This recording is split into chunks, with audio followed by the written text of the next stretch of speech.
আসসালামু আলাইকুম। শাহরিয়ার ব্লগে আপনাদের সবাইকে স্বাগতম। এবং আজকে আমি আপনাদের সাথে শেয়ার করব আমাদের ইকরাম নুরানী মডেল একাডেমির বার্ষিক ক্রীড়া প্রতিযোগিতার আজকে ফাইনাল ডে। এবং আজকে আমাদের আপনারা দেখতে পাচ্ছেন যে অনেক প্রতিযোগী তারা বিভিন্ন ইভেন্টে অংশগ্রহণ করেছে এবং তারা অঙ্ক দৌড়, চকলেট দৌড়, বল নিক্ষেপ, দীর্ঘলাভ সব প্রতিযোগিতায় যারা বিজয়ী হয়েছেন সবাইকে অভিনন্দন। আমি ইকরাম নুরানী একাডেমির টিচার হিসাবে আমি গর্বিত। এবং আজকে আপনারা দেখতে পাচ্ছেন যে এই হাওর পারে একটি সুন্দর পরিবেশ, সম্মানিত অভিভাবকগণ এবং আমাদের কোমলমতি শিক্ষার্থীরা সবাই বসে আছে। এবং আপনারা দেখতে পাচ্ছেন যে আমাদের আজকে সবথেকে বড় ইভেন্ট ছিল ফুটবল খেলা।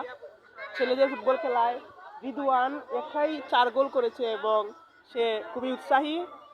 সে এই যে আমাদের সেই কাঙ্ক্ষিত মেসি, মেসি যাকে বলে ইকরা একাডেমির মেসি। আর আমাদের ইকরা একাডেমির এমি মার্টিনেজ যাকে না বললেই নয়, একাই 3 গোল সেভ করেছে এবং রানার্স আপ দলের ক্যাপ্টেন জেমাত আজকে খুবই আনন্দঘন মুহূর্তে যাদেরকে বলা হয় আগামী দিনের ভবিষ্যৎ, সেই ছোটো ছোটো বাচ্চারা ইকরা নুরানী একাডেমিতে তারা আনন্দঘন মুহূর্ত পার করেছে আজকের বার্ষিক ক্রীড়া প্রতিযোগিতায়। আপনাদেরকে যদি আমি একটু দেখাতে চাই,